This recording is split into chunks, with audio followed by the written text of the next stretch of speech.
ቫለንታይን ዴይ የፍቅረኛሞች ገምቺ ለባለቤቴ ምን ጊፍት እንደሰጠሁት እስኪ ገምቺ። ሽቶ ኖ ሰዓት ተለመደ።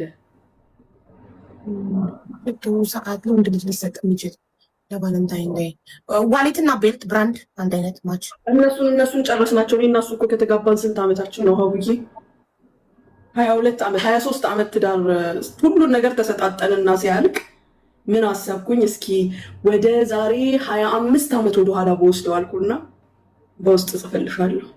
አረ ንገሪኝ። እዚሁ ዘጋሁት። አረ ወርቅ ወንድ ልጅ አይለብስም። ሙስሊም ወንድ ወርቅ ዘጋሁት። እንትኑን ዘጋሁት። ምን ዘጋሽ? ለሀቡ በዋትስአፕ ወላሂ በይ ቴክኖሎጂያችን እዚህ ድረስ ደርሷል። ታይላንድ ሄደሽ? ኖ ኢማራት ውስጥ ነው። ኢማራት ተጀመረ እንዴ? አዎ ሁሉ ነገር ምን የሌላለ ኢማራት። ምን ዘጋሽ? ምን ታይላንድ ሄደው ነበር። የዛሬ 20 ምናምን ዓመት ሲገናኙ የነበረውን ነገር ድጋሚ ሰጣቸው ቪዲዮ። ይኸውልሽ እንግዲህ ከእንደዚህ አይነት ሰው ጋር ነው የሰርጋቸውን ቪዲዮ አይሳርዬ፣ የሰርጋቸውን ቪዲዮ ለአኒቨርሳሪ ለቫለንታይን ጊፍት ሰጣቸው። በፊት ግን እኮ ታይላንድ ብቻ ነበር የሚቻለው። እኔ ሰው እዚህ ይኸውልሽ አሁን በሌዘር አለ። በሌዘር የሌዘሩ ዊል ቴክ ታይም ሎንግ ታይም ይወስዳል። እስከ 3 ወር ድረስ ወደ 12 ሲዝን አለው የምትይው ግን የቻው በቃ እሺ ማሪ እመጣለሁ። ኖርማል የሰርጀሪው ግን የ4 ሰዓት ሰርጀሪ ነው። በ3 ሳምንት ውስጥ ካላስ ኖርማል ሬዲ ነሽ ለጋብቻ። ወይኔ ደስ ሲል በጣም ደስ ይላል። ወላሂ ብዙ ጉድ አይደለም ሙኒት አይደለም፣ ሪዝናብል ነው። ስታስቢው ከሚኖርሽ ደስታ ጋር እሱን ከምታስደስችው ደስታ ጋር ስታስቢው ኖርማል ነው። አይ ውድ ካልሆነ በጣም አሪፍ ነው።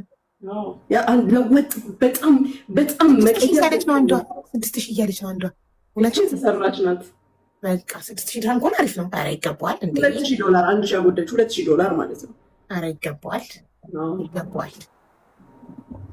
ዛሬ ደስ ይለኛል።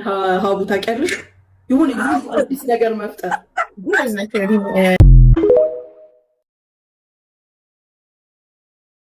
ስለ ባልና ሚስት በጣም ይወዳሉ። ስለ ባልና ሚስት ማማለን ጥያቄ አላቸው።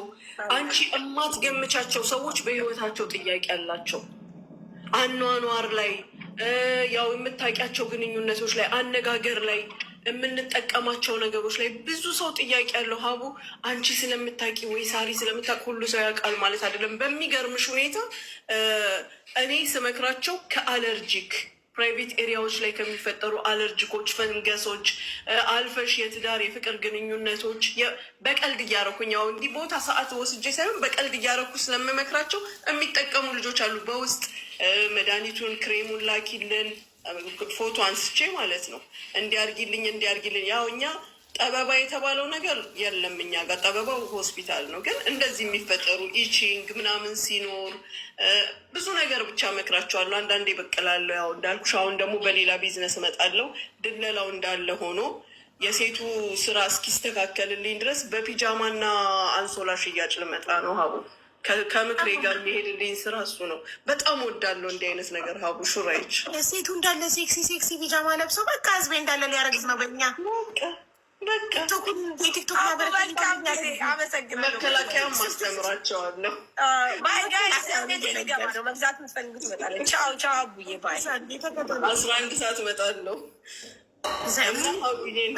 የባልና ሚስት ወሬ የሚወዱት የእውነት ላይ ከምንድን ነው? ባልን እንዴት እናማል? በቃ ህልማቸው ሴቶቹ ባል እንዴት ማማለል እንዳለባቸው ብቻ ነው የሚያስቡት ብዬ እስካስብ ድረስ እንዳለ ሙኒታውራ አያያዙን ማወቅ ይፈልጋሉ። መጥፎ ሳይሆኑ ውሃቡዬ ንግግር ካለማወቅ፣ ባል እንዴት ትሪት መደረግ እንዳለበት ካለማወቅ የተነሳ ብዙዎች ቤቶች የሚፈርሱ ቤቶች አሉ።